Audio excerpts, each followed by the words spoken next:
আপনার হাত পা বেঁধে দেওয়া হবে। এইটা কোন সংবিধান? It's quite fair and simple. সংবিধানের নিরাপত্তা বিধান করতে পারলেন না, সেটা ওনাদের বিষয়, ওনারা এমপি হয়ে এসছেন। গণ অভ্যুত্থান সংবিধান মেনে হয়নি, 190টা মামলা ওনারা এগেনস্টে দিয়েছে। প্রধান উপদেষ্টা সংবিধান মানেননি, সারা ঢাকা শহর তো যুদ্ধক্ষেত্র হয়ে গেছে। এটা কি সত্য? কোশ্চেনটা আপনার আসলে ডক্টর আলী রিয়াজকে করা উচিত ছিল।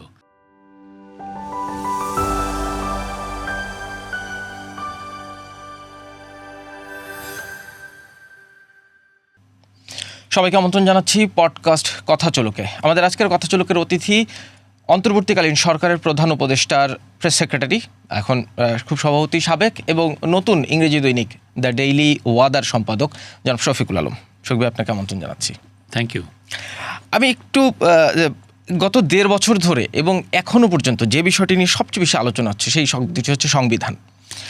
বলা হচ্ছিল গণ অভ্যুত্থান সংবিধান মেনে হয়নি, সেই তারপরে অন্তর্বর্তীকালীন সরকার গঠন হলো 106-এ, সেটি সংবিধানের একটি ধারা। এরপরে সংবিধান সংস্কার পরিষদ নিয়ে নানান রকম আলোচনা। বলা হচ্ছে কেউ বলছেন সংবিধান মেনে করতে হবে, বিএনপি বলছে সব কিছু সংবিধান মেনে করতে হবে, কেউ কেউ আবার বলছেন যে সংবিধানে তো অন্তর্বর্তীকালীন সরকার ছিল না। আমি একটা বিষয় আপনার কাছ থেকে একটু বোঝার জন্য পরিষ্কার হতে চাই। 8ই অগাস্ট 2024 যেদিন প্রধান উপদেষ্টা ডক্টর মোহাম্মদ ইউনূস শপথ নিলেন, তিনি সেদিন শপথের সময় বলছিলেন যে তার বাক্যটি ছিল, আমি সংবিধানের রক্ষণ, সমর্থন ও নিরাপত্তা বিধান করিব। এইটা কোন সংবিধান? উনি তো সংবিধানটা বা ওনার যে অ্যাপয়েন্টমেন্টটা তো সংবিধানের একটি ধারাকে সামনে রেখেই হয়েছে।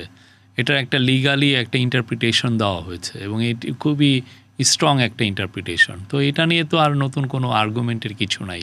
একটা ইন্টারিম গভর্নমেন্ট একটা সেট আপ করা হলো, উনি এটার প্রধান হলেন, এবং যখনই আপনি হেড অফ দ্য গভর্নমেন্ট হবেন তখন তো আপনি সংবিধানকে বলবেন যে আপনি সংবিধানের সংরক্ষক, তখন আপনি তো সেটা উনি বলেছেন। It's quite fair and simple. তারপরে কি এই 1.5 বছরের সকল কিছু সংবিধান মেনে হয়েছে? অবশ্যই, এভরিথিং। তাহলে এই প্রশ্নটা কেন উঠছে? বিএনপি কেন বলছে যে সব কিছু সংবিধান মেনে করতে হবে, সংবিধান সংস্কার পরিষদ সংবিধান মেনে হচ্ছে না, 2টা শপথ সংবিধানে নাই? এই প্রশ্নগুলো তাহলে কেন উঠছে? না, এটা তো মানে আপনি যেভাবে ইন্টারপ্রেট করছেন, আরেকজন যেভাবে, এটা ইন্টারপ্রিটেশনের বিষয়। যখন তারা ডায়ালগগুলো করলেন তারপরে তো সবাই সাইন করলেন নাকি?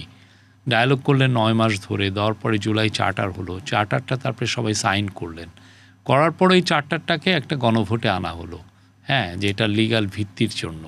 তো ওইটার আলোকেই এখন নতুন করে, এটা আমার মনে হয় না এমন কোনো ইস্যু। পার্টিগুলো, পলিটিক্যাল পার্টিগুলো তারা বসে এটা ঠিক করে ফেলতে পারবেন। কিন্তু যখন রাষ্ট্রপতি আদেশ দিলেন, জুলাই সনদ বাস্তবায়ন আদেশ, সেই আদেশ দেওয়ার কি সাংবিধানিক এখতিয়ার রাষ্ট্রপতির ছিল? এই প্রশ্নটা উঠছে, এখনও উঠছে। আমি বললাম তো, এটা জাস্ট যারা জুলাই ছিলেন তারা এটা খুব, যেই ইস্যুই উঠুক না কেন, তারা এটার আমি বলবো যে এটার লিগাল ইন্টারপ্রিটেশনটা তাদের কাছে আছে। এখন হচ্ছে যে আপনার সাথে আমার একটু ডিফারেন্স হচ্ছে, বাট ইভেনচুয়ালি আমার মনে হয় এটা it's not a big deal. না, কিন্তু প্রধান উপদেষ্টা 8ই অগাস্ট বলেছিলেন যে তিনি সংবিধানের, অবশ্যই উনি যেহেতু হেড অফ দ্য গভর্নমেন্ট, অবশ্যই এটা তো উনি বলবেনই, উনি তো শপথই নেবেন এটার উপরে। এটা তো মানে উনি তো হেড অফ দ্য গভর্নমেন্ট, উনি গভর্নমেন্টকে রিপ্রেজেন্ট, বাংলাদেশকে রিপ্রেজেন্ট, বাংলাদেশের লিডার উনি তখন। মানে সেটাই, সেই জায়গা থেকে জানতে চাচ্ছি, উনি যখন শপথ নিলেন নিরাপত্তা বিধান করার জন্য সংবিধানের, তারপরে রাষ্ট্রপতির আদেশ দেওয়ার কোনো সাংবিধানিক এখতিয়ার নাই, এরকম একটি ঘটনা যখন ঘটলো, তখন প্রধান উপদেষ্টা কি সংবিধানের নিরাপত্তা বিধান করতে পারলেন? আমি বলতে পারি প্রধান উপদেষ্টা তার 18 মাসের গভর্নমেন্টে উনি যা করেছেন এটা according to the countries constitution. মানে জুলাই সনদ বাস্তবায়ন আদেশটাও সংবিধান, সবই সাংবাদিক, এটা তো সবার সাথে কথাবার্তা বলে তারপরে সবাই একটা সাইন করলেন, করে ওইখানে তারপরে সংবিধান তো একটা রিটেন জিনিস। যারা এসছিলেন, আপনি বিএনপি ধরেন বা অন্যান্য অনেকের কিন্তু লয়ার ছিলেন, ইভেন বিএনপি যিনি লিড করলেন সালাউদ্দিন আহমেদ, উনি তো লয়ের খুবই ভালো স্টুডেন্ট, ঠিক না? প্লাস ওনার সাথে যারা অ্যাসিস্ট করলেন, একজন আমি জানি বুরহান ভাই ছিলেন, উনি তো লয়ের ফ্যাকাল্টি চিফ ছিলেন। হ্যাঁ, সেই সালাউদ্দিন আহমদই কিন্তু এখন বলছেন যে সংবিধান সংস্কার পরিষদ, এটা জাস্ট আমার মনে হয় যে এটা ইন্টারপ্রিটেশন, এটা ওনারা বসে এটা ঠিক করে নেবেন। সংবিধানের ইন্টারপ্রিটেশন কি রাজনীতিবিদরা করতে পারবেন, কিংবা ওনারাই তো পলিটিক্সটা করেন, ওনারাই তো গভর্নমেন্টটা চালান নাকি? কিন্তু সংবিধানে নতুন করে ওনারাই গড়েন। আমার যদি দেখা যায় যে এই সংবিধানটা ইনঅ্যাডুকেট, তখন তো ওনারাই তো নিজেরা ডিসকাশন করে, পলিটিশিয়ানদেরই তো এটা কাজ, একটা দেশ কিভাবে চলবে, ওইটার সংবিধানটা কীরকম হবে। আপনি তো বিধিবদ্ধ নিয়মগুলো কিভাবে হবে, কিভাবে আপনার হাত পা বেঁধে দেওয়া হবে যে কিভাবে আপনি এগোবেন, তো সেই জিনিসটা তো ওনারাই ডিসাইড করেন। এটা পলিটিশিয়ান হোক, বিরোধীর, মানে সব সমষ্টিগতভাবে। মানে সেই জন্য কি আমি মনে করি না এটা নিয়ে যেগুলো কথা উঠছে এটা খুব বড় কিছু। এটা পলিটিক্যাল পার্টিগুলো যখনই সংসদ বসবে, দে উইল সেটেল ইট। কিন্তু সংসদ তো এখনো বসেনি, সেটাই বলা হচ্ছে বারবার যে সংবিধান সংস্কার পরিষদ করার জন্য যে পরিষদটির কথা হলো, সেটা কি সংসদকে ডিকটেট করার মতো অবস্থায় চলে যাচ্ছে কিনা? না, এইটা আমি জানি না, বাট আমার মনে হয় না এটা। এই কোশ্চেনের উত্তর আপনার আসলে ডক্টর আলী রিয়াজকে করা উচিত ছিল। হ্যাঁ, বাট আমার মনে হয় না যে যেইগুলো নিয়ে কথা উঠছে এটা খুব বড় কিছু। পলিটিক্যাল পার্টিগুলো বসে, কেননা সবারই তো ডিজায়ার ছিল। বিএনপি কিন্তু প্রথম তার এই যে আমাদের যে তারাই প্রথম 31 দফা নিয়ে আসলো, ঠিক না? তারাই তো এসে বলল যে আমরা যে কাজগুলো হচ্ছে বা আমাদের কনস্টিটিউশনে কিছু কিছু জায়গা অ্যামেন্ড করা উচিত, সেই জন্যই তার 31 দফা। বিএনপি তো প্রথম, তারপরে তো আমরা ধরেন এই ডায়ালগটা যখন ন্যাশনাল কনসেনসাস কমিশনের সাথে পলিটিক্যাল পার্টিগুলোর সাথে ডায়ালগ হলো, এবং বিএনপি তো প্রত্যেকটা ডায়ালগে ছিল। তো এই এখন যেটা হয়েছে যে সংবিধান এই যে জুলাই চার্টারটা এটা অ্যাপ্রুভ হয়েছে রেফারেন্ডামে, বাকিটা ওনারা বুঝবেন, ওরা কিভাবে করবেন, কোনটা বেটার। অনেক সময় তো অনেক ধরনের ইন্টারপ্রিটেশন আসে। মানে সংসদের হাতে কি তাহলে গণভোটের যে অধ্যাদেশগুলো তো সংসদের রেটিফিকেশনের একটা বিষয় থাকে, সংসদের হাতে কি সেই ক্ষমতা আছে যে এই গণভোটের অধ্যাদেশটা রেটিফাই নাও করতে পারে পার্লামেন্ট? আমি এত নিটিগ্রিটিতে আমি যেতে চাচ্ছি না। আমার মনে হয় যে এইটা পলিটিক্যাল পার্টি যারা পার্লামেন্টে গিয়েছেন তারা এটা নিজেদের মধ্যে ডিসকাস করে এটা করে ফেলতে পারবেন। এটা এমন বড় কিছু না। সবচেয়ে বড় কথা যে পুরো যে চেঞ্জগুলোর জন্য একটা বড় রেফারেন্ডাম, একটা ইয়েস ভোটটা আছে, জনগণের একটা ম্যান্ডেট আছে, এটা অনেক বড় কিছু।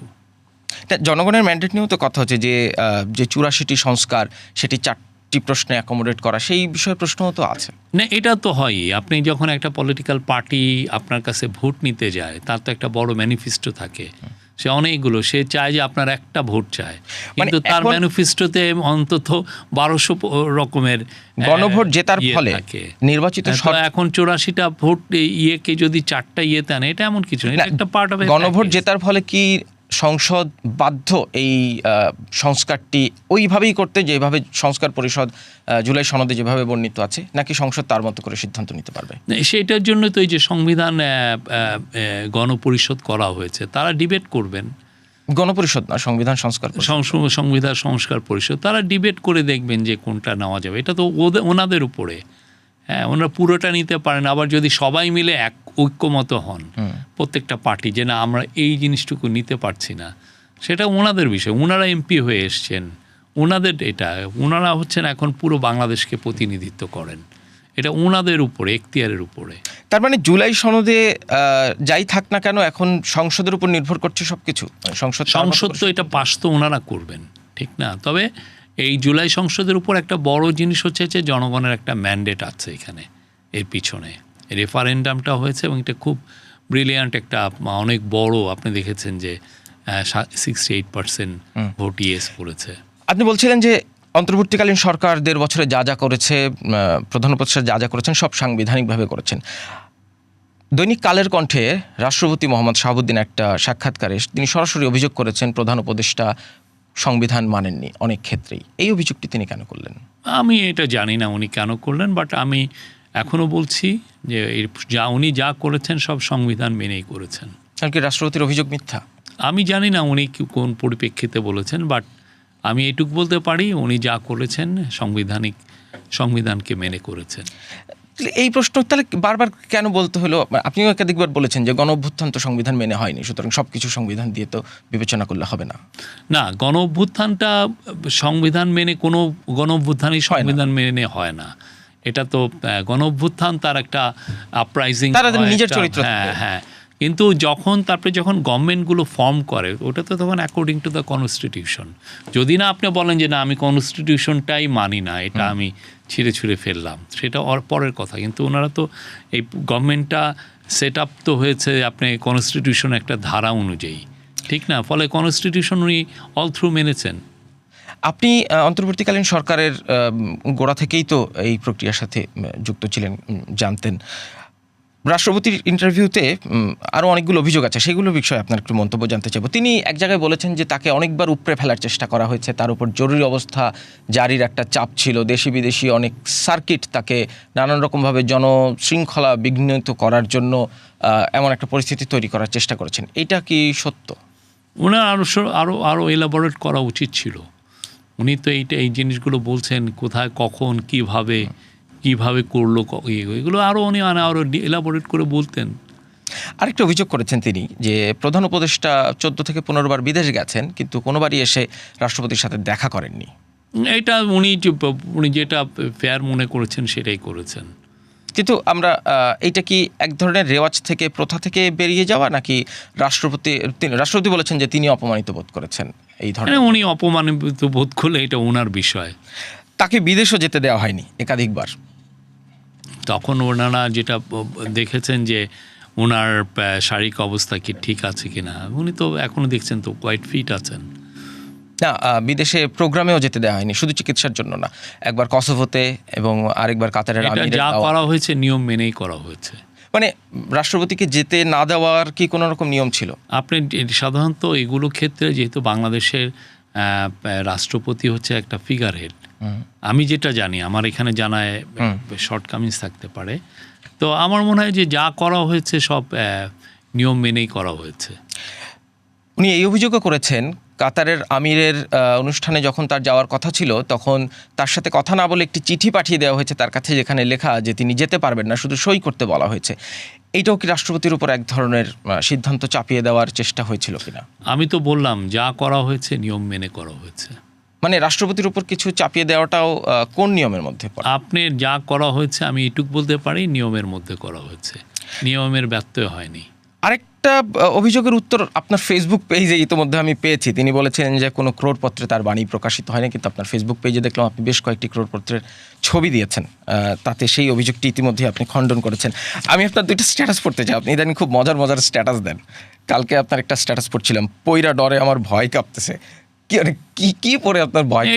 এটা অন্য আনরিলেটেড বিষয়, এটা আমার পার্সোনাল বিষয় না। ওইখানে আমি কমেন্টে দেখলাম অনেকেই আপনার যা ইচ্ছা, ওনারা অনেক ধরনের, ওনারা ভাবেন যে আমি কারেন্ট কোনো বিষয় নিয়ে গেছি। আমি তো একটা উপন্যাস পড়েও তো আমার এটা হতে পারে। আরেকটা স্ট্যাটাস হচ্ছে, এ যেন এক রোমহর্ষক গল্প, যখন ঘরে ছিল না কেরোসিন। এটাও কি পার্সোনাল বিষয় না? কিন্তু আপনার ফেসবুকে কিন্তু সমসাময়িক বিষয় নিয়ে আপনার স্ট্যাটাস দেন। আছে, আমি প্রচুর সমসাময়িক বিষয় নিয়ে দেই। হ্যাঁ, মানে এই দুইটা ছিল না সমসাময়িক? আমি তো বললাম এইটা পুরো বিষয়টা আমি বলবো যে আমি ইয়েটা পড়েছি, যিনি ইন্টারভিউটা নিয়েছেন তার উচিত ছিল যে ওনার প্রিভিয়াস একজন, আপনি শুধুমাত্র 15 মাসের কথা, ওনার আগের রোল কী ছিল সেগুলো নিয়েও জিজ্ঞেস করা উচিত ছিল। রাষ্ট্রপতি আগে কোথায় ছিলেন, কী রোল ছিল, হ্যাঁ, জুলাই সম্পর্কে ওনার চিন্তাভাবনা কী, জুলাই যখন আমাদের ছেলেমেয়েরা খুন হচ্ছিল, একদম পুলিশ তাদেরকে ম্যাসাকার করছিল, পুলিশ এবং আওয়ামী লীগের লোকগুলো, তখন ওইটা নিয়েও ওনার একটা কোশ্চেন করা উচিত ছিল। যাক, আমার স্ট্যাটাস আমি আমার মতো দিয়েছি। ইন্টারভিউটা কি আপনার পড়ার সুযোগ হয়েছিল? হ্যাঁ। মোটা দাগে যদি ইন্টারভিউটা একটা অ্যানালাইসিস করেন আপনার দীর্ঘদিনের সাংবাদিকতার অভিজ্ঞতা থেকে, রাষ্ট্রপতির যে বয়ানগুলো, যে ন্যারেটিভটি আমরা পেলাম, সেই ন্যারেটিভটি আমরা তো অলরেডি একটা দেখলেন, ডিসেন্ট আজকে করেছে, সত্যিফাই ওরা করেছে, দেখাচ্ছে যে উনি যেটা বলেছেন যে ওনার একটাও বাণী যায় নাই। আমি তো জানি প্রচুর বাণী গিয়েছে। না, সেটা তো আমি আপনার ফেসবুকে আমি দেখেছি ইতিমধ্যে, কিন্তু এর বাইরে যে অভিযোগগুলো, যে বিদেশে যেতে না দেওয়া, চিকিৎসার জন্য, আমি তো বললাম এটা বাংলাদেশের বাংলাদেশের কনস্টিটিউশনের রাষ্ট্রপতির পাওয়ার খুবই সীমিত। হ্যাঁ, সেই সীমিত পাওয়ারের উপরে যেটুক নিয়ম সেটুকুই রাখা হয়েছে। বাংলাদেশের রাষ্ট্রপতি তো খুব পাওয়ারফুল না। আগে আপনার মনে আছে যে রাষ্ট্রপতি বোধহয় জাস্টিস শাহাবুদ্দিনের কথা যখন অ্যামেন্ডমেন্টগুলো হলো, তখন যে একটা রাষ্ট্রপতির আসলে শুধুমাত্র কবরস্থানে যে দোয়া পড়া ছাড়া তার আসলে কোনো কাজ নেই, পাওয়ার নেই। আমরা যখন ওয়েস্টমিনিস্টারে সিস্টেমে গেলাম সেই 1991-এর পরে, হ্যাঁ, তো মানে এরশাদের আউস্টারের পরে, তখন পুরোপুরি আসলে রাষ্ট্রপতির পাওয়ার একদমই নাই বললেই চলে। খুবই একটা এটা যেটা ইংলিশে বলে ফিগার হেড হিসেবে রাখা হয়েছে। কিন্তু গণঅভ্যুত্থানের যে আকাঙ্ক্ষাগুলো ছিল, সেই আকাঙ্ক্ষাগুলোর মধ্যে একটা ছিল হচ্ছে রাষ্ট্রপতির ক্ষমতা বৃদ্ধি এটা তো করা। আনছে, এটা এখন নতুন করে যখন আপনি অ্যামেন্ডমেন্ট করবেন, পার্লামেন্ট যেটা করবে তখন আসবে, এখনও তো হয় নাই। তার মানে 1.5 বছরে আগের যে কম পাওয়ারওয়ালা রাষ্ট্রপতি, সেইটাই প্র্যাকটিস করা হয়েছে 1.5 বছর অন্তর। সেইটা না, যার যা পাওয়ার সেই পাওয়ারের মধ্যেই আছেন, পাওয়ারের বাইরে তো না। আপনার যেটা পাওয়ারের মধ্যে আপনি যতটুক পড়েন সেটাই আপনি এক্সারসাইজ করেন। আপনি বলেন আমাকে একটা প্রতিষ্ঠানে, দৈনিক ওয়াতা আমাকে নিল বা এমন একটা প্রতিষ্ঠানে আমাকে বললো যে আপনার কাজটা হবে যে বাইরের থেকে কেউ যদি এসে আপনার সাথে দেখা করতে চাই, খালি তার সাথে মিটিং করবেন। আমি একটা খুব বড় পোস্ট দিলাম, কিন্তু আপনার কাজ হলো এই আছে না। এটা তো এইরকম যে কোনো রোলই হতে পারে। আপনি জুলাই প্রসঙ্গ টানলেন, আমি একটু পেছনে ফিরে যেতে চাই, আপনার স্মৃতিচারণ শুনবো। জুলাই আন্দোলন যখন চলছিল, আপনি কিভাবে অ্যানালাইজ করছিলেন? মানে আপনি কি ঘটনা পরিক্রমা বুঝতে পারছিলেন কোন দিকে যাচ্ছে? হ্যাঁ, আমি তো ইভেন সবার আগে আমি নাহিদের একটা ছবিও দিয়েছি সেই 7ই জুলাই।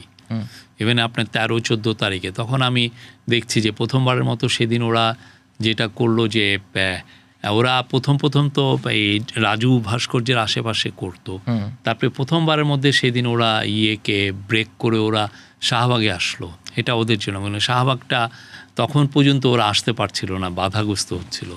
তখনই আমি বুঝছি যে দে আর লাইক আপ টু সামথিং। তখন ইয়ের সাথে আমার আক্তারের সাথে কথা হয়েছে, এদেরকে আমি অনেক আগের থেকে চিনি, আমার অফিসে অনেকবার এসছেন, নাহিদ এসছেন, আক্তার এসছেন। ওনার যখন গণতান্ত্রিক ছাত্র শক্তি করেন তখন আমাকে ইনভাইটও করতে এসছেন, সেই অক্টোবর 2023 মনে হয় বা ওই সময় এসছিলেন। তারপরে মাহফুজের সাথে আমার আরও আগের থেকে, মাহফুজ একটা পত্রিকা আমার নিচে, আমি যেখানে চাকরি করতাম তার নিচে একটা পত্রিকা ছিল শেয়ার বিজয়, এখানে মাহফুজ কিছুদিন কাজও করেছে। মাহফুজের সাথে আমার পুরনো পরিচয়, এদের সাথে আমার অনেক পরিচয়। তারপরে পাটোয়ারি অনেক দিন বোধহয় কত 6-7 সপ্তাহ ধরে একটানা উনি একটা প্রোটেস্ট করলেন রাজুতে নিয়ে, কি যেন বর্ডার কিলিং নিয়ে, আমাদের যে ছেলে মেয়েদেরকে, আমাদের যে মানুষদেরকে যে বিএসএফ বা সীমান্তে গুলি করে যে মারা হয় সেটা নিয়ে, ওইটা আমি কভার করেছি। ওদের অনেকগুলো প্রোগ্রাম, তখন আমি এদেরকে পার্সোনালি অনেক আগের থেকে চিনি। প্রফেসর ইউনূসের সাথেও তো আপনার আগে থেকেই? আমি তো এপির ব্যুরো চিফ, অবশ্যই। প্রফেসর ইউনূস বাংলাদেশের একমাত্র নোবেল লরিয়েট, তো তাকে তো আমার কভার করতে হয়, ঠিক না? তো ফলে চেনার জন্য তো ছিলই। আপনি কি জুলাই গণঅভ্যুত্থানের সময় বুঝতে পারছিলেন যে শেখ হাসিনার পতন হবে এবং একটি সরকার গঠন হবে যেখানে ডক্টর ইউনূস দায়িত্ব নেবেন? আমি ডক্টর ইউনূস দায়িত্ব নেবেন এটা আমি 8 তারিখে যখন দায়িত্ব নিয়েছেন, বা আমার মনে হয় 5 না 6 তারিখে উনি বললেন যে হ্যাঁ উনি আসছেন, উনি নেবেন দায়িত্ব, তখন আমার মনে হয়েছে, তার আগের পর্যন্ত না। বাট হাসিনা পড়ে যাবে বা এটা আমি কনভিন্স হয়েছি 18 তারিখে। মানে কি দেখে আপনার? 18 তারিখে আপনি 18 জুলাই আপনার 14 তারিখ ওই যে রাতে যে যারা আমি কে তুমি কে রাজাকার, এই যে এটার পরে একটা বড় ঘটনা হচ্ছে যে মারা গেলেন, কি যেন গুলিতে মারা গেলেন, আবু সাইদ ওয়াসিম মারা গেলেন। মারা যাওয়ার পরেও 6 জন মারা গেলেন, আমরা কাভার করলাম। তারপরের দিন যেটা 17 তারিখে ওরা গায়েবানা জানাজা ডাকলো, 16 তারিখে তো ওরা মারা গেল। তখন আমি ক্যাম্পাসে ছিলাম ওই দিন অনেকক্ষণ ধরে। তো ক্যাম্পাসে যেয়ে দেখলাম যে ওরা আসছে শহীদুল্লাহ হল থেকে এসে গায়ে জানায়, ওইখানে বেশি লোক হয় নাই, 450-500 মতো ছেলে, এরা এসে গায়ে জানায়, তার পুলিশ ওদেরকে ডিসপার্স করলো। আর ইন দ্য মিন টাইম পুরো সারা বাংলাদেশ যেহেতু উত্তপ্ত হয়ে গেছে, তখন অথরিটি যেটা করলো যে সমস্ত পাবলিক ইউনিভার্সিটির বন্ধ করে ভ্যাকেট করে ফেললো হলগুলো। না আমি যেহেতু ঢাকা ইউনিভার্সিটি নিজে ছাত্র ছিলাম, তো আমার মনে হয় যে যদি হলই ভ্যাকেট হয়ে যায় তাহলে আন্দোলনটা করবে কিভাবে, আন্দোলন দানা বাঁধবে কিভাবে। তারপর আমি ওই যে 17 তারিখে যখন ফিরে যাচ্ছি তখন একটা পুলিশ অফিসার বলতেছে, উনি একটু টন্টিংই করলেন যে যান আন্দোলন শেষ, আর হবে না, আবার যখন ইউনিভার্সিটি খুলবে তখন আন্দোলন হবে। তা আমিও ফিরছি, আমার মনে হচ্ছে মেবি হি ইজ রাইট, কেননা বাংলাদেশে আন্দোলনগুলো তো লিড করে হচ্ছে পাবলিক ইউনিভার্সিটির ছেলেমেয়েরা। তারা যদি হল ছেড়ে চলে যায় তাদের গ্রামে বা তাদের বাসায়, তো সেক্ষেত্রে আন্দোলনটা করবে কে? ওইটা ছিল। তো পরের দিন 18 তারিখ এই 11টার সময় আমাদের যে ফটোগ্রাফার আর ইয়েরা, আমি স্পটেও যাইনি, আমি এপি অফিসে বসে করতেছে, তো ফটোগ্রাফাররা বললো যে সারা ঢাকা শহর তো যুদ্ধক্ষেত্র হয়ে গেছে। কি প্রাইভেট ইউনিভার্সিটির ছেলেমেয়েরা নামছে, প্রাইভেট ইউনিভার্সিটির ছেলেরা, এই ব্র্যাকের ছেলেমেয়েরা নেমেছে, ইস্ট ওয়েস্ট, সাউথ ইস্ট, তারপরে এদিক দিকে নর্থদানের ছেলেমেয়েরা উত্তরা নেমেছে, নর্থ সাউথের ছেলেরা ওই যে 100 ফিটের ওই দিকে নেমেছে, পুরো প্রাইভেটের। আমার পুলিশের একজন অফিসার বলল 1 থেকে 2 লক্ষ ছেলে নেমেছে। এবং ওরা যখন ফার্স্টে তো টিয়ার গ্যাস এবং রাবার বুলেট দিয়ে এটারে কন্টেন করার চেষ্টা করেছে, কিন্তু 3টা-4টার দিকে তারা ওইটা বোধহয় স্টকটা ফুরিয়ে যায়, তাদের কাছে আর ছিল না, তখন ওরা লাইভ বুলেট মারে। এই লাইভ বুলেট মারার পরে আমরা ইয়েগুলো পাচ্ছিলাম, কি যেন ঢাকা মেডিকেল কলেজ থেকে পাচ্ছিলাম যে লাশের পর লাশ আসছে। অ্যান্ড বাই বলবো যে 6টা-7টার মধ্যে ডেথ টোল ধরেন 50-এর উপরে আমরা পেয়ে গেছি, বিভিন্ন ঢাকার বিভিন্ন জায়গায় হাসপাতালে ফোন দিয়ে দিয়ে। সেটা আমার বন্ধুর ইয়ে ছিল হলো উত্তরা ক্রিসেন্ট হাসপাতাল, ও আর আমি একসাথে নরডামে পড়তাম, তো আমারে বললো যে এখানে 10টা লাশ এসছে। এভাবে আমরা সমস্ত লাশের এএফপিতে যেটা জিনিস, যে লাশের যদি হিসাব, সেটা ইদার এটা ডক্টর বলবে, একটা হাসপাতাল কর্তৃপক্ষ তোমাকে কনফার্ম করবে, নতুবা পুলিশ কনফার্ম, মানে সেকেন্ড সোর্সে ক্রস চেক করে। হ্যাঁ, এটা আমার করতেই হবে, না হলে ওরা নিবে না হইলো। তো আমরা 50 জনের বেশি আমরা এটা পেলাম। তখন আমার মনে হলো যে ইটস ওভার। তখন কি যে নাহিদ, হাসনাত আব্দুল্লাহ কিংবা মাহফুজ, যাদের সাথে আপনার আগে থেকে পরিচয় পাটোয়ারি, তাদের সাথেও যোগাযোগ হচ্ছে? হ্যাঁ, এরা আমার সাথে সব সময়। আমি বলবো যে অ্যামং দ্য বাংলাদেশি জার্নালিস্ট, আমাদের সাথে আপনি আসিফের বইটা পড়েন, ওইখানে লেখাও আছে। আমার ওর সাথে ওদের অনেক পুরনো সম্পর্ক। আমি একটা ফেসবুক স্ট্যাটাসেও পড়ছিলাম, কার আমি মনে করতে পারছি না, যে ইন্টারনেট যখন বন্ধ করে দিল, বন্ধ করেনি, বন্ধ হয়ে গেল, এরকম একটি কথা বলে। তারপরে এএফপিতে যেহেতু আপনারা এএফপিতে ইন্টারনেটের সুবিধা ছিল, অন্যান্য কেউ ইন্টারনেট ছিল না, একমাত্র আমাদের ছিল। ভিস্যাটের মাধ্যমে আমরা এই ইন্টারনেট পাচ্ছিলাম, এবং খুব ভালো ইন্টারনেট। তখন যেটা হয়েছে, পুরো ঢাকা শহরের যারা বিদেশে রিপোর্ট পাঠায়, আর ঢাকা শহরে যারা পত্রিকা চালাবে, সে ডেইলি স্টার হোক, প্রথম আলো হোক, তারা আমাদের থেকে নিউজ নিচ্ছে। আর যারা বিদেশে নিউজ পাঠাচ্ছে, বিশেষ করে যারা ধরেন আপনি যদি ফোন থাকে, ফোনে তো আপনি ওই প্রান্তে একজনকে ফোনে নিউজ ডিকটেট করে দিতেই পারেন, কিন্তু যদি আপনি ফটো পাঠাতে চান বা ভিডিও পাঠাতে, কীভাবে পাঠাবেন? তো ওই পরের যে 7 দিনটা পুরোটা আমার অফিসটা, আমরা হলো 5 জনের অফিস, তো এখানে দেখা যাচ্ছে যে 50 জন একসাথে কাজ করতেছে। এটা সিকিউরিটি রিস্ক ছিল।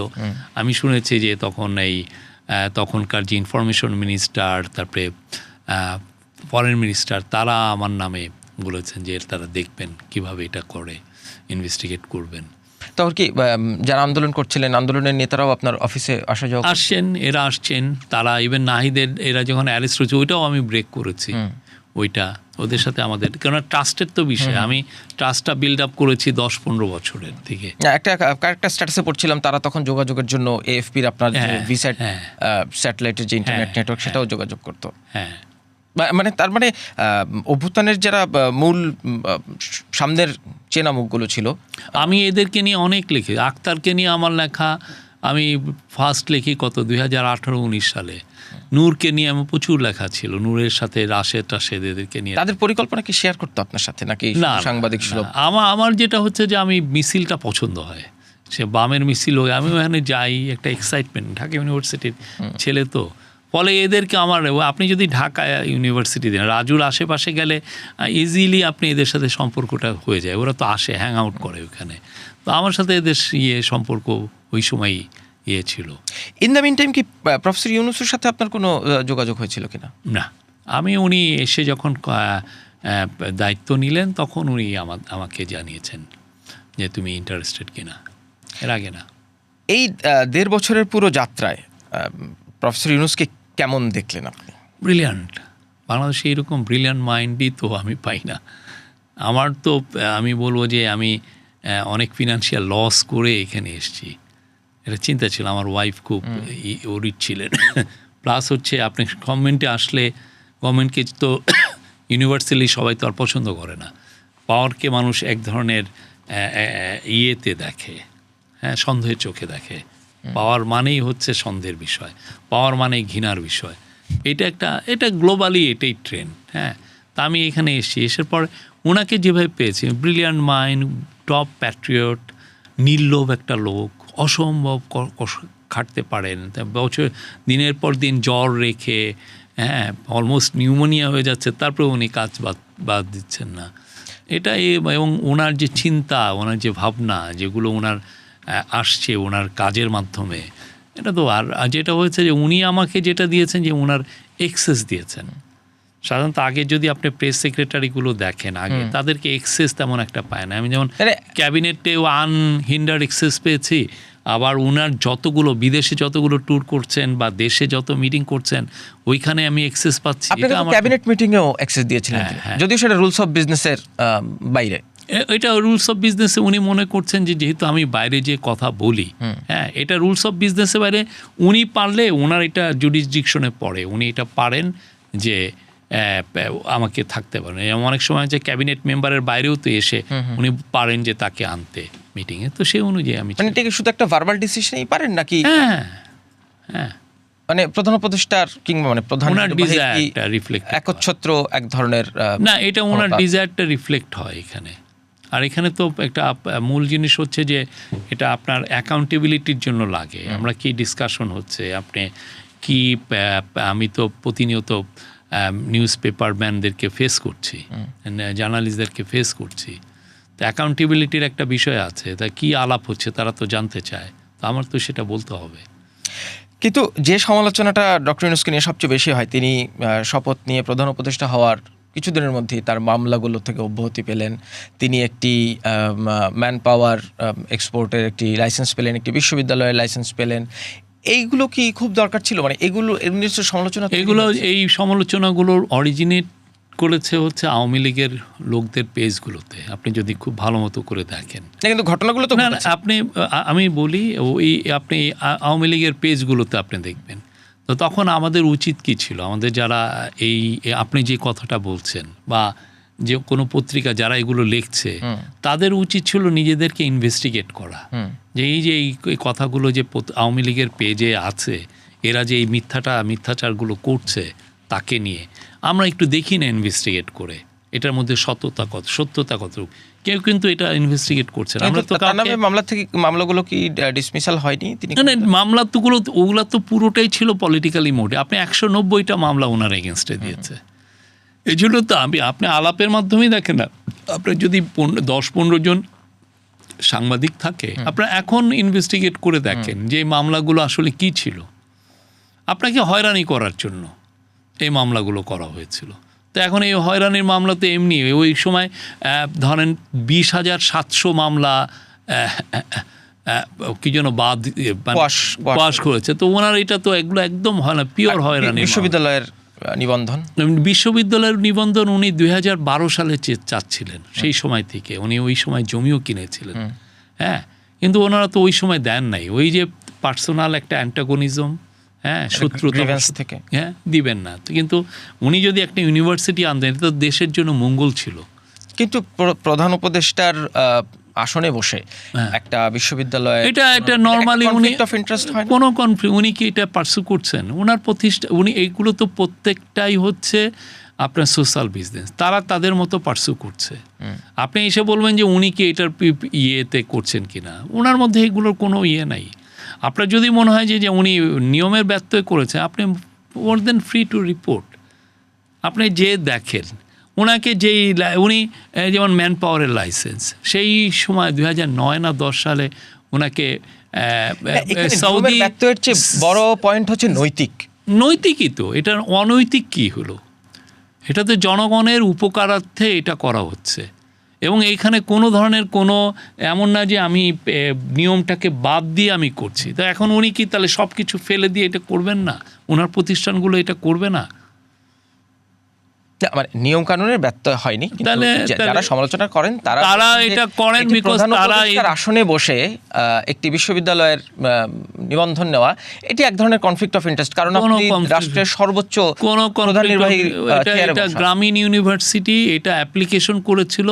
এখন যেহেতু এই 10-12 বছর তাকে অ্যাপ্লিকেশনটা দেয় নাই, এখন অথরিটি আবার ওটা ইনভেস্টিগেট করে তাকে দিয়ে দিয়েছে। সেটা ডক্টর ইউনূস প্রধান উপদেষ্টা হয়েছেন বলে এটা যদি বিএনপি আসতো তারাও দিত, যে কেউ আসতো তারা, কারণ তার প্রতি তো অন্যায় করা হয়েছে। আপনি এই 12টা বছরের অন্যায়টাকে আপনি দেখছেন না?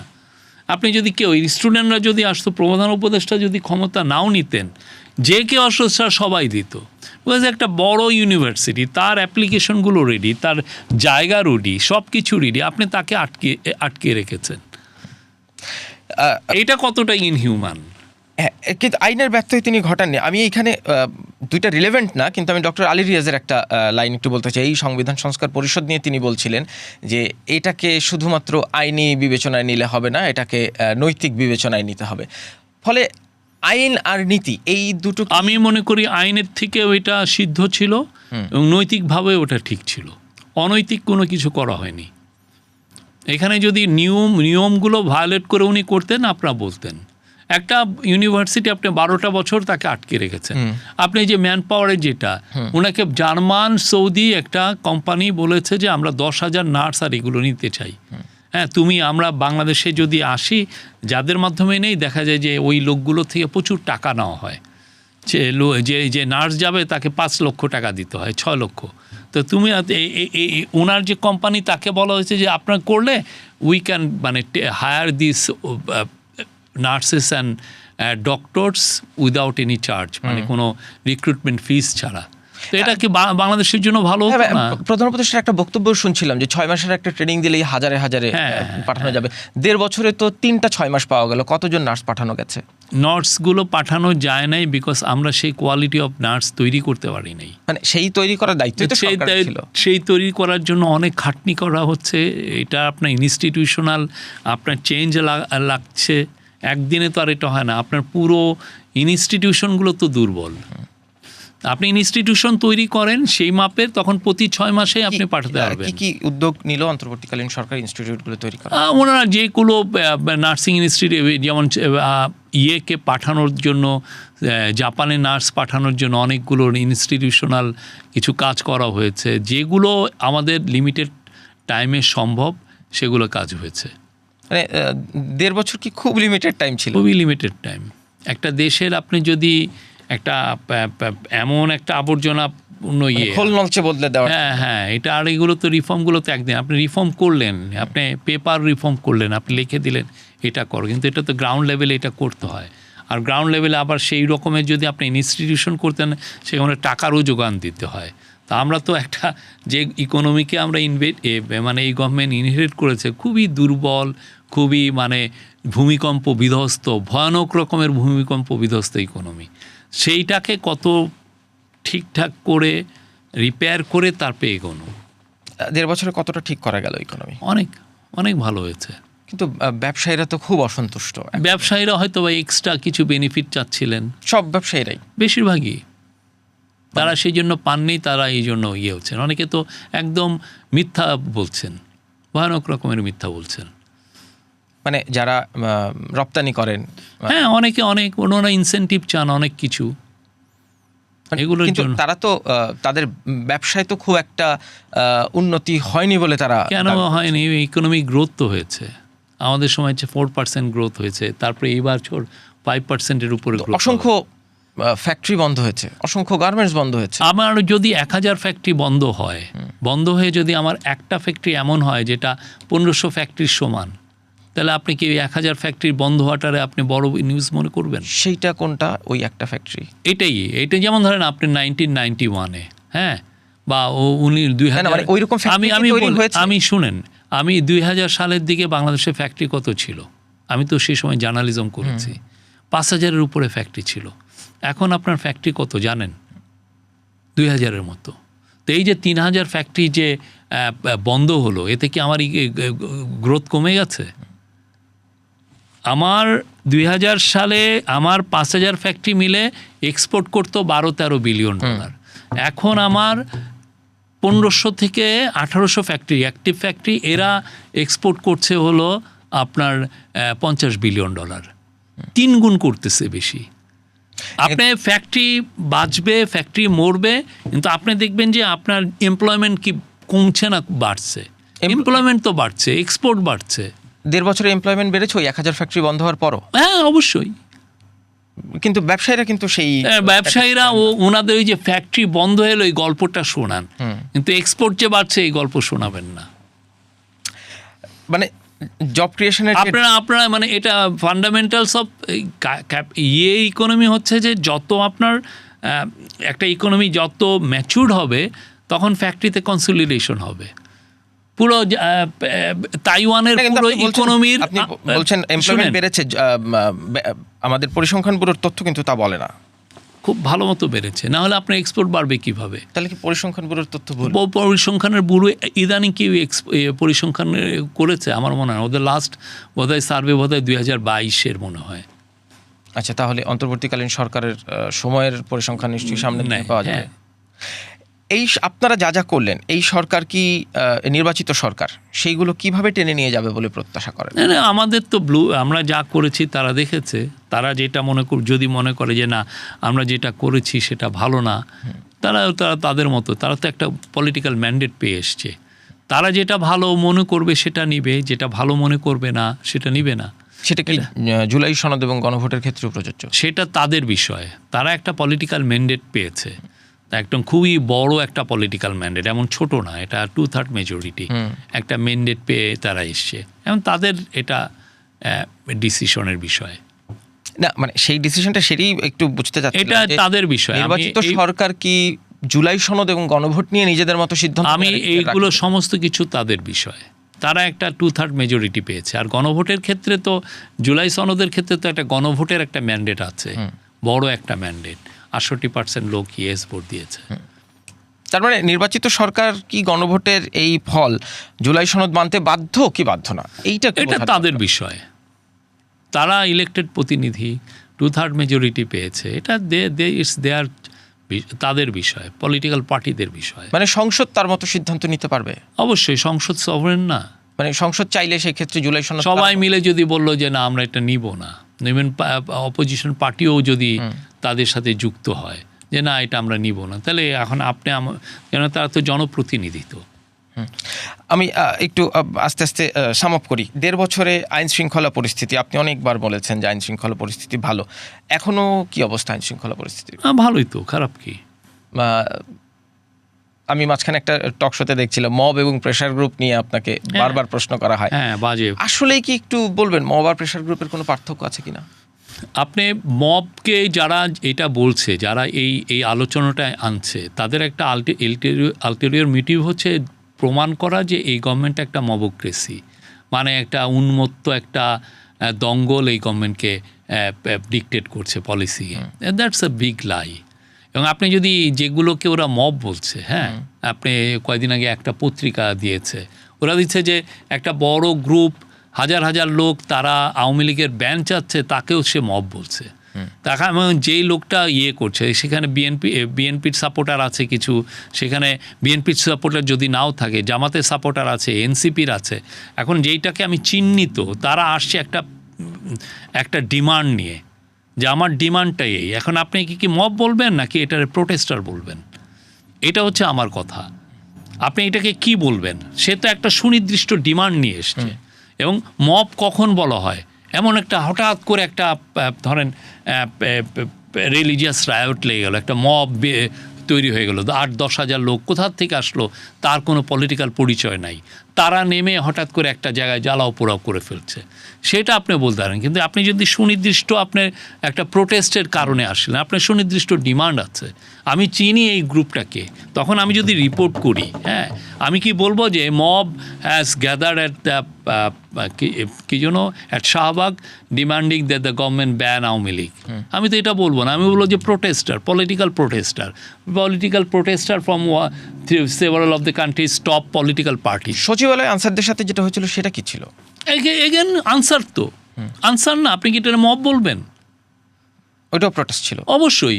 এটা কি গ্রুপটাকে তো আপনার চিনতে হবে। মানে আইডেন্টিফাইড যদি হয় তাহলে তাকে আপনি কি করবেন? তাকে আপনি যদি নিজের রিপোর্টটা লেখেন, আপনি কি বলবেন মব নাকি সে আনসাররা তার ডিমান্ড করছে যে আমরা ভালো বেতন পাই না, আমাদের বেতনের দেন, বেতন বাড়িয়ে দেন বা আমাদের ফ্যাসিলিটিসগুলো দেন। এখানে আপনি কেমনে মব বলেন? মাজারগুলো যখন ভাঙা হচ্ছিল, অসংখ্য মাজার ভাঙা হয়েছে, একটি মাজারে মরদেহ উঠিয়ে সেটায় আগুন লাগিয়ে দেওয়া হয়েছিল, সেটা কি ছিল? না, এটাও আপনি বলতে পারেন যে রিলিজিয়াস প্রোটেস্টার। আপনি কি মব বলবেন না রিলিজিয়াস প্রোটেস্টার? এদের তো একটা চিহ্নিত আছে, তারা এন্টি মাজার, এটা একটা সুনির্দিষ্ট গ্রুপ। হ্যাঁ, এখানে অনেকে হচ্ছে, এটা তো হঠাৎ করে এই যেই নুরাল পাগলার যেটা হলো, তাদের সাথে আমাদের গভর্নমেন্টের অফিসিয়ালদের 7-8 দফা মিটিং হয়েছে। তারা ওইখানে অনেক পলিটিক্যাল পার্টির, হ্যাঁ, লিডিং যখন পলিটিক্যাল পার্টির অফিসিয়ালরা ওই ক্রাউডে ছিলেন, তাদের সাথে মিটিং হয়েছে। তারা একটা সুনির্দিষ্ট গ্রুপ নিয়ে এসে বলছে যে এই মাজারটা খারাপ, এরা এই করে, আমরা এটাকে রাখবো না। হ্যাঁ, তখন তারপরে তারা অ্যাটাক করেছে। এখন আপনি এটা কি বলবেন যে মব অ্যাটাক করছে নাকি একটা রিলিজিয়াস একটা ফ্যানাটিক গ্রুপ এটা করছে? তো এটা তো তার আইডেন্টিফাই যদি আপনি করতে পারেন, তাকে আপনি কেন মব বলবেন? ময়মনসিংহের যে এক তরুণকে পিটিয়ে হত্যা, দ্যাট ইজ এ মব। হঠাৎ করে আপনি একজনের তার নামে একটা মিথ্যা অপবাদ দিয়ে দিয়েছে, একটা দীপুচন্দ্র দাসের নামে। হঠাৎ করে কোথা থেকে লোক এসে তাকে ধরেন উঠিয়ে একটা মেরে ফেলেছে। তার কলিগরাই কিছু আছে এখানে, বাট তার কলিগদের সাথে যারা যুক্ত হয়েছে তাদেরকে কি আপনি চেনেন? তাদের তো পলিটিক্যাল আইডেন্টিটি নাই।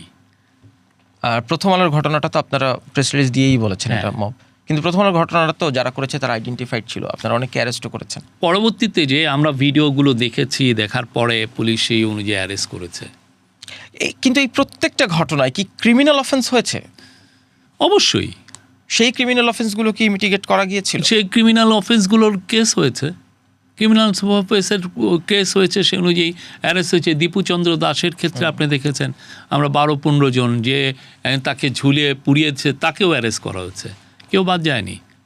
মাজার ভাঙা সবগুলোর ব্যবস্থা, মাজার ভাঙা আমাদের হিসাবে 62টা মাজারে 64 বার অ্যাটাক হয়েছে। হ্যাঁ, তো সেই জায়গায় আপনার অ্যারেস্ট কত similar number of people arrest হয়েছে। কিন্তু এই যে 62টি মাজারে 64 বার আক্রমণ, এটা 1-2 দিনের মধ্যে হয়নি, একটা লম্বা টাইম স্প্যানের মধ্যে হয়েছে। এটা থামানো গেল না কেন? মানে তখন এটা থামানো গেল না, এটার সত্যিকার অর্থে এটা থামানো গেল না, কারণ আমাদের আমরা পলিটিক্যাল গভর্নমেন্ট না।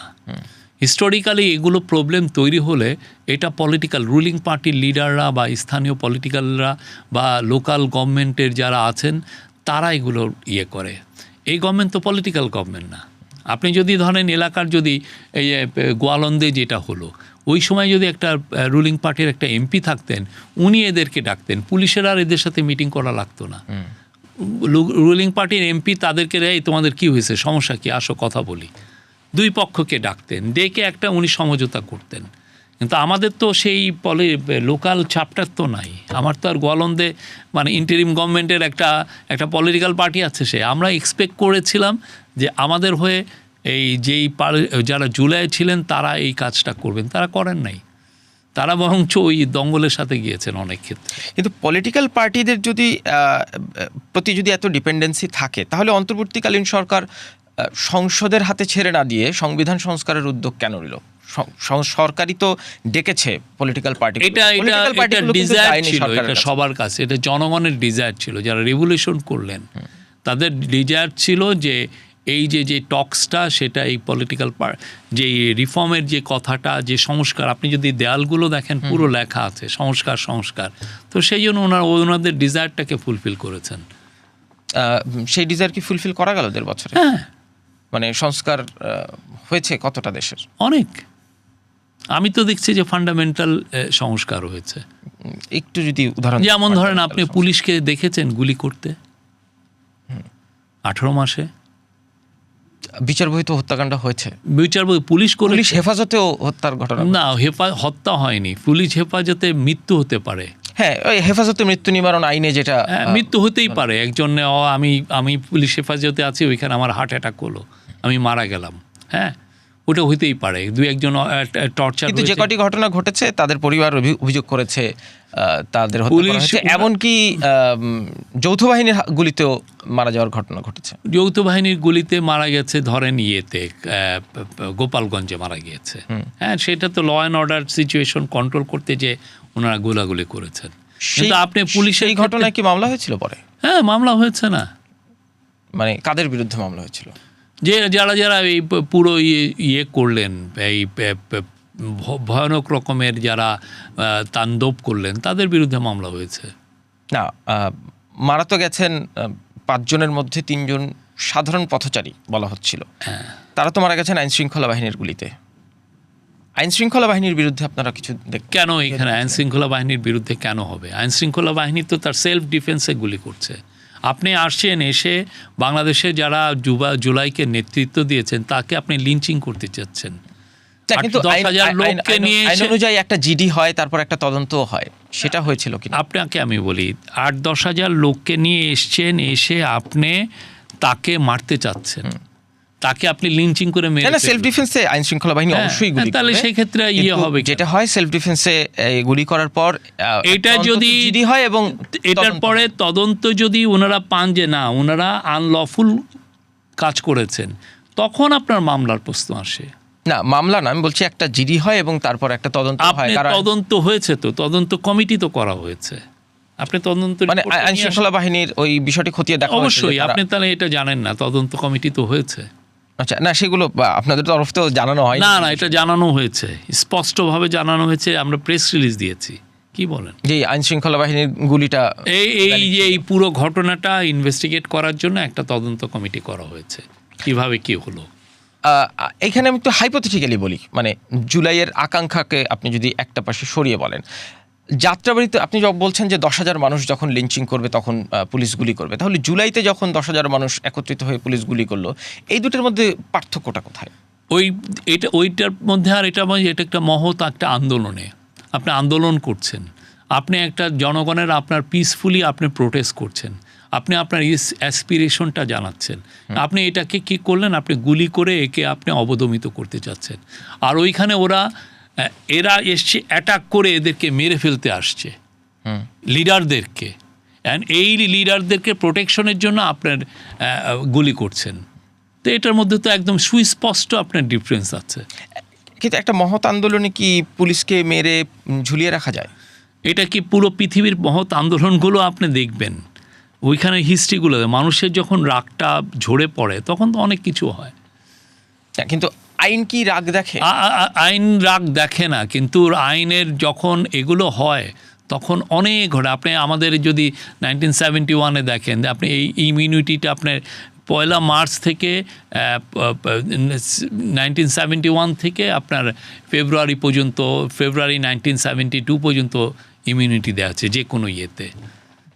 তাহলে কি মানে 71-এর মুক্তিযুদ্ধ আর 24-এর গণঅভ্যুত্থান একই রকম? অবশ্যই ওইটারই একটা কন্টিনিউয়েশন বলতে পারেন। মানুষের তো মুক্তির জন্যই তো ওনারা করছেন, বৈষম্যহীন একটা সমাজের জন্য তারা আন্দোলন করছে, মানে একটা মহৎ একটা আন্দোলন, মানে ফুল অন ওয়ার এবং ম্যাস আপরাইজিং। এই ফুল অন ওয়ার, 71-এর ফুল অন ওয়ার এবং 24-এর ম্যাস আপরাইজিং, এই দুটার গুণগত বৈশিষ্ট্য এক। অবশ্যই মানুষের মুক্তির জন্য তো তারা করছেন। একটা স্বৈরাচার আপনার উপর চেপে বসছে, সে আপনার সমস্ত অধিকার খর্ব করে নিয়েছে আপনাকে। আমরা যেমন পাকিস্তান আমলে যেটা ছিলাম, আমার কোনো অধিকারের জায়গাগুলো তারা কেড়ে নিয়েছিল, ঠিক তেমনি আপনি দেখেন সেও তো আমার অধিকারগুলো কেড়ে, আমি ভোট দিতে পারছি না, আমি আমার কাকে আমি ইলেক্ট করব সেটা আমি করতে পারছি না, আমি কিছু বলতে গেলে আমাকে গুম করে ফেলা হচ্ছে। একই তো সেই জায়গায় আপনি জনগণ ফুঁসে উঠে যে তার এগেনস্টে সে মহৎ একটা আন্দোলন করেছে। কিন্তু তাতে ক্রিমিনাল অফেন্স জায়েজ হয় কিনা, প্রশ্নটা হচ্ছে এইটা। ক্রিমিনাল আপনি যেটা হয় যে এই সময় ফৌজদারি কার্যবিধি, ফৌজদারি অপরাধ জায়েজ হয় কিনা, আপনি এই জিনিসগুলো যদি বলেন, এটা পুরো পৃথিবীতে এটা অনেক হয়েছে। আমি পৃথিবীতে, আমি মানে বাংলাদেশের সুস্পষ্ট না, এটা আন্দোলনের সময় অনেক কিছু হয়। আপনি আন্দোলন না, মানুষ তো হিউম্যান বিইং। তো আপনি কিছুদিন আগে নেপালে একটা ম্যাস আপরাইজিং হয়েছে জেনজিদের, এবং সেই আন্দোলন চলাকালীন সময় যে ক্রিমিনাল অফেন্সগুলো হয়েছে সেটার কিন্তু ব্যবস্থা নেওয়া হচ্ছে। বাংলাদেশে সেটা আমরা দেখিনি, বরং দায়মুক্তি আমাদের এইটা একটা মহৎ একটা রেভলিউশনের ক্ষেত্রে দায়মুক্তিটা এটা একটা খুবই নর্মাল একটা ঘটনা। কিন্তু দায়মুক্তি তো ধরেন 5 অগস্টে তো পতন হয়ে গেল আওয়ামী লীগ সরকারের, এরপরে তো শেষ, কিন্তু দায়মুক্তিটা আরও বেশ কিছুদিন পর পর্যন্ত টানা হয়েছে। এটা আপনি জিজ্ঞেস করতে পারেন ল মিনিস্টারকে, বাট এটা একটা মহৎ আন্দোলনের যেই সময়টাকে তারা দায়মুক্তির মধ্যে এনেছেন। মানে তাহলে কি পৃথিবীর সকল আন্দোলনকে এক জায়গায় রেখে ফলাফল কি এরকম যে আন্দোলনে ম্যাস আপরাইজিংয়ে যদি মানুষের আকাঙ্ক্ষার এক ধরনের পরিস্ফুটন ঘটে কিংবা বিস্ফোরণ ঘটে, তাহলে ফৌজদারি কার্যবিধি কিংবা ফৌজদারি অপরাধও জায়েজ হয়ে যায়? সেই ক্ষেত্রে আপনি দেখতে পারেন পুরো ইন্টারন্যাশনালি কি হয়, আপনি একটু দেখেন, আপনি নিজে একটু পড়ে নিজেরা দেখেন। এটা এই একটা উদাহরণ দিলাম তো আমি, নেপালের এই ঘটনায় ফৌজদারি অপরাধ যেগুলো হয়েছে সেগুলোর ব্যবস্থা নেওয়া হচ্ছে, গ্রেপ্তার করা হয়েছে। আপনি শ্রীলঙ্কা দেখেন, দেখেন, এগুলো পুরো পৃথিবীতে এটা হয়েছে। এটা একটা দায়মুক্তি, এটা একটা নর্মাল ঘটনা, এমন কিছু না। এটা একটা মহৎ আন্দোলনের সময় এটা হয়েছে। না, দায়মুক্তির কথা বলছি না, দায়মুক্তি সবাই মেনে নিয়েছে, দায়মুক্তি নিয়েও কেউ প্রশ্ন তোলেনি, কিন্তু ফৌজদারি অপরাধ যেগুলো হয়েছিল সেইগুলোর বিষয়ে কোনো ফৌজদারি অপরাধেরই তো দায়মুক্তি দেওয়া হচ্ছে। আচ্ছা, তার মানে আমি ওইটাই বলছিলাম, আপনি বললেন দায়মুক্তি তো ফৌজদারি অপরাধ কিছু হয়েছে বলে আমাদের নিকটতম দেশ নেপালে কিন্তু নেপালে কি হয়েছে আমি জানি না। আপনি গ্লোবাল হিস্ট্রি পড়েন, দেখেন দায়মুক্তি কোথায় নেপালের ঘটনা তো গ্লোবাল হিস্ট্রি কোথায় আপনি হয়েছে। হ্যাঁ, মানুষের অ্যাঙ্গার যখন ছড়িয়ে পড়ে তখন তো অনেক কিছু ঘটে। এখন আইন শৃঙ্খলার পরিস্থিতি কেমন দেখছেন? গতকালের একটি ঘটনা আপনাকে একটু মনে করি, ফেসবুকে বেশ, আপনি তো ফেসবুকে খুবই সক্রিয়, নিশ্চয়ই দেখেছেন। রমনার ডিভিশনের ডেপুটি কমিশনার তিনি সোহরাওয়ার্দী উদ্যান এবং ধানমন্ডি লেকে অভিযান করেছেন, মাদক বিরোধী অভিযান, কিন্তু সেখানে ঢাকা বিশ্ববিদ্যালয়ের একজন শিক্ষার্থীকে আমরা একদম ফেসবুকে ভিডিওতেই দেখেছি, সেখানে কথা বলার এক পর্যায়ে তাকে পেটানো হয়েছে। একটা কিশোর 18 থেকে 20 বছর বয়স হবে, তাকে সার্চ করে কিছু পায়নি, তাকে ছেড়ে দেওয়া হয়েছে। ছেড়ে দেওয়ার সময় তাকে পেছন থেকে একটি সপাটে চড় দেওয়া হয়েছে। এই ঘটনাগুলোকে কীভাবে দেখেন? এটা কি আগের ঘটনাগুলো এক ধরনের কন্টিনিউশন? আমি এই বিষয়ে মন্তব্য করতে চাই না। আমার মনে হয় যে নতুন গভর্নমেন্ট এসছে, তারা অবশ্যই আস্তে আস্তে তারা সব কিছু গুছাবে এবং they will do, they have a fantastic বড় একটা ম্যান্ডেট আছে, তারা ভালো করবে ইনশাল্লাহ। আমি শেষ করব প্রেস উইংয়ের একটা বক্তব্য দিয়ে। আজকে যেহেতু রাষ্ট্রপতির ইন্টারভিউটা নিয়ে কথা বলছিলাম আপনার সাথে, মূলত রাষ্ট্রপতি আরেকটা অভিযোগ করেছিলেন যে তার প্রেস উইং উইথড্র করা হয়েছে। আপনি যেহেতু প্রধান উপদেষ্টা প্রেস উইংয়ের প্রধান ছিলেন, ওই অভিযোগটি কি সত্য ছিল? তার প্রেস উইংয়ের সকলকে উইথড্র করা হয়েছিল? আমি জানি না। আমি আমার তরফে আমি খালি আমার প্রেস উইংয়ের কাউকে উইথড্র করতে পারি, কাউকে সরাতে পারি, এর বাইরে আমার কোনো পাওয়ার নাই। না, আপনাকে তো প্রেস উইংয়ের মানে প্রেস সেক্রেটারি হিসেবে আপনাকে বেশ সফল, বা বেশ না বলা হয় আপনি সফলতম। আমার যেটা সরকারি যেটা আমার পাওয়ার, সেটা হচ্ছে আমি আমার প্রেস উইংয়ের যারা আছেন তাকে আমি উইথড্র করতে পারি, তাকে আমি বলতে পারি যে ওকে তোমার your service is no longer required, এতটুকুই পারি, এর বাইরে আমি কিছু পারি না।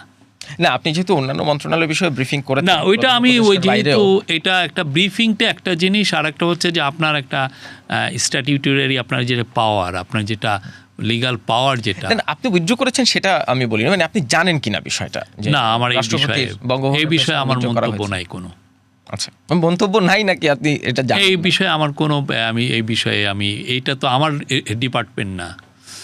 শুরু করেছিলাম আপনার দুইটা পরিচয় দিয়ে, অন্তর্বর্তীকালীন সরকারের প্রধান উপদেষ্টা প্রেস সেক্রেটারি এবং দৈনিক ওয়াদার সম্পাদক। সাংবাদিকতায় তো আবার ফিরলেন।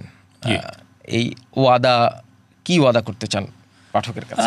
আমাদের কমিটমেন্ট টু ট্রুথ, আমরা সত্য বলতে চাই, ভালো জার্নালিজম করতে চাই। এটা আমি 20 বছর এএফপিতে ছিলাম, একটা বড় একটা ইন্টারন্যাশনাল নিউজ এজেন্সি।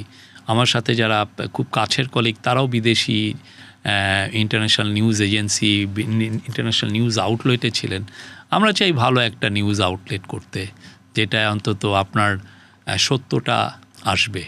আমরা যা নিউজ জার্নালিজম দেখি অনেক ক্ষেত্রে, ইভেন যারা বড় বড় পত্রিকা তারাও অনেক ক্ষেত্রে ফেল করে। আমরা চেষ্টা করব যে আমাদের ফেইলুরটা কম হোক। আমরা তো আর বলতে পারি না যে আমি মিস্টেক করব না, মিস্টেক হতেই পারে, মানুষের ভুল। হ্যাঁ, বাট আমরা চাবো যে মানে খুব অ্যাকুরেসিটা যাতে ঠিক থাকে, এটাই আমাদের কমিটমেন্ট, এবং পুরো বাংলাদেশের কথা বলবে। একটা সুনির্দিষ্ট ছোটোখাটো গ্রুপের কথা যাতে না হয়। বাংলাদেশ যেটা আমরা এখন দেখছি সেই বাংলাদেশের সেই ডাইভার্সিফাইড আপনার অপিনিয়নগুলো থাকবে। কবে নাগাদ বাজারে আসবে দৈনিক ওয়াদা? আমরা আগামী মাসে, ডেইলি ওয়াদা বলাটা ভালো, ইংরেজি দৈনিক। আগামী মাসে আমরা আশা করছি যে ইট উইল মানে আমাদের ওয়েবসাইটটা রেডি হওয়ার কথা, আর তারও 2-1 মাস লাগবে এটা প্রিন্টে আসতে। এই ওয়াদা সম্পর্কিত একটা সমালোচনা, এটা যাদের অর্থায়নে হচ্ছে তাদের নামে মামলা ছিল এবং তাদের একজন জামিনও পেয়েছেন। আপনি ফেসবুকে, আমি জানি না সমালোচনাগুলো দেখেছেন কিনা, তাদের ইঙ্গিত হচ্ছে এইরকম যে তাদের সেই মামলা এবং জামিন হওয়ার পেছনে আপনাদের এক ধরনের এই জন্য এগুলো বাংলাদেশে এগুলো লেখাটা খুব ইজি। সাউথ ইস্ট এশিয়াতে দেখবেন যে এগুলো যে আপনি ইনসিনুয়েশন করেন না, এইটা করতে গেলেও আপনাকে ধরে নিয়ে যাবে। হ্যাঁ, যদি না আপনার কাছে এভিডেন্স থাকে। আপনার কাছে যদি এভিডেন্স থাকে, এভিডেন্সটা দেখান যে আমরা এই কাজটা করা হয়েছে। কেন হয়েছে, উনি এই পজিশনে আছেন, অতএব উনি করছেন। ওইখানে একটা সাংবাদিকের চাকরি গেছে, এটা আমার নামে একটা বড় একটা অভিযোগ হচ্ছে কি অ্যাক্রিডেশন কার্ড, 67টা অ্যাক্রিডেশন কার্ড কি এসে, এটা আমার প্রেস উইং থেকে করেছে। আমার তো এটা কাজও না, এটার কাজ হচ্ছে ইনফরমেশন মিনিস্টার, আর আমি তো ইনফরমেশন মিনিস্ট্রির সাথে পার্টও না। কিন্তু ওই যে আমার ভয়েসটা ভোকাল, আমাকে দেখছে সবাই, ভাবছে যে ওই বুঝি করছে, এবং আমাকে যারা দেখতে পারেন না আরও এটাকে মিশালছে। অন্তর্বর্তীকালীন আমাদের দেশের একটা খুব বাজে জার্নালিজমটা হচ্ছে যে, এবং ফেসবুকে এসে হচ্ছে যে আমি খুব দ্রুত আপনার নামে একটা মিথ্যা বলে দিতে পারি, এটার কোনো কনসিকুয়েন্স নাই। আপনার নামে আমি সমানে মিথ্যা বলবো, এবং আপনাকে যখন আমি ভুলটাও ধরায় দিব, আপনার কোনো তখনও দেখবো যে আপনি এটাকে গাই করছেন, এবং খুব সিনিয়র জার্নালিস্ট এটা করছেন। আপনি দেখেছেন না, কত জার্নালিস্ট দিনের পর দিন বলেছে ইলেকশন হচ্ছে না, তারা ইলেকশন দেখে না। এমন কোনো মিথ্যা নাই বলে নাই। প্রফেসর ইউনূস ট্রাম্পের সাথে উনি আর ওনার মেয়ের ছবি তুলেছেন, ট্রাম্প আর ট্রাম্পের ফার্স্ট লেডির সাথে, এইটাও বলে আমরা মিথ্যা ছবি দিয়ে দিয়েছি। অন্যান্য ইউএস, আপনি যদি সাউথ ইস্ট এশিয়ায় যেটা করে, সাউথ ইস্ট এশিয়ায় তারা এই জন্য নিউজ পেপার, টিভি লাইসেন্সই কম দেয়, খুবই কম। আর যদি আপনি কোনো ধরনের মিথ্যা করেন, তা আপনাকে এসে ডকে দাঁড়াতে হয়। আপনি মিথ্যা নিউজ কথা দিবেন, একজন নামে মিথ্যা ছড়াবেন এবং পার পেয়ে যাবেন, এটা হয় না। বাংলাদেশে একমাত্র দেশ, আপনি দুনিয়ার এমন কোনো মিথ্যা নাই, আপনি বলার পরে আপনার কেউ বলছি কী হয়েছে, একজনে বললেন যে এই প্রফেসর ইউনূসের বিয়েতে আছে সবাই আমেরিকান সিটিজেন, বিদেশি সিটিজেন। আমরা চ্যালেঞ্জ করলাম যে দেখান কে, তখন আর পারে না। এরকম আরেকটা লাইন ইদানিং ফেসবুকে মাঝে মাঝে আপনার সম্পর্কে একটা শব্দ খুব পরিচিত না ইদানিং, গুপ্ত। আপনিও নাকি গুপ্ত। কি গুপ্ত? বলে আপনি গুপ্ত জামাত, গুপ্ত শিবির, গুপ্ত বিএনপি, গুপ্ত আওয়ামী লীগ, নানান রকম ভাবে ট্যাগ দেওয়ার চেষ্টা হয়। এটা আমি যে জামাত, এটা আমি শুনতেছি 2010 সাল থেকে, আজকে না। হ্যাঁ, আমি যে জামাত করি, জামাতে ইসলামী করি, আমি করি, কত এগুলো আমি টায়ার্ড হয়ে গেছি। এটা নতুন না, এটা এমন না আমি যে জামাত করি, মাঝখানে কেউ বলতো বিএনপি করি, জামাত শিবির, কেউ আওয়ামী লীগ বলে না, যেহেতু এটা না। বা জামাত, আমি এটা নতুন না, আমি বোধহয় 1000 খানেকবার শুনেছি যে আমি জামাত করি। এটা কারণ হচ্ছে যে আমি ধর্মকর্ম করি। আমার ফ্যামিলি হলো পীরের ফ্যামিলি। হ্যাঁ, আমার এক ভাই একজন হলো পীর সাহেব, তো আমাদের ওই ধর্মকর্ম। এখন আপনি তো জানেন যে পীর সাহেবদের সাথে কিন্তু জামাতের একটা আদর্শিক ফারাক। হ্যাঁ, তো তারপরেও এই গল্প, যেহেতু আমাকে দেখছে নামাজ পড়তে, বলে ফেলে ও একটা জামাতি। এখন এটার আপনি উত্তরটা কি দিবেন? উত্তর তো নাই এগুলোর। ছাত্র জীবনে কি কোনো পলিটিক্যাল অ্যাফিলিয়েশন ছিল? না, আমি কোনো পলিটিক্স করি নাই। আমি একদিন বোধহয় জাসদের একটা মিটিংয়ে গিয়েছিলাম আমার একটা ফ্রেন্ডে, কিন্তু আমার ছাত্র জীবনটা আমি বুকিশ ছিলাম, প্রচুর পড়ছি। এখন কি সময়গুলো ওয়াদার পেছনেই যাবে? হ্যাঁ, আপনার নতুন পত্রিকার জন্য আপনাকে শুভেচ্ছা জানাচ্ছি। শফিক ভাই, আপনাকে অনেক ধন্যবাদ। প্রায় ঘণ্টাখানেক আলোচনা করলাম, আপনি অনেকগুলো প্রশ্নের উত্তর দিলেন। তবে আমার মনে হয় আপনি এতটাই প্রাসঙ্গিক, আপনাকে হয়তো আরও অনেক দিন আমাদেরকে ডাকতে হবে নানান রকম আলোচনার জন্য। আপনার ডেইলি ওয়াদার জন্য শুভেচ্ছা থাকলো। আপনাকে অনেক ধন্যবাদ আমাদের কথা ছিল পডকাস্টে আসার জন্য। Thank you. কথা বলছিলাম জনাব শফিকুল আলমের সাথে, নানান প্রশ্নের খোলামেলা উত্তর দিলেন, যিনি অন্তর্বর্তীকালীন সরকারের প্রধান উপদেষ্টার প্রেস সেক্রেটারি ছিলেন এবং বর্তমানে দ্য ডেইলি ওয়াদার সম্পাদক। আপনাদের সবাইকে ধন্যবাদ জানাচ্ছি এতক্ষণ কথা ছিল পডকাস্ট দেখার জন্য।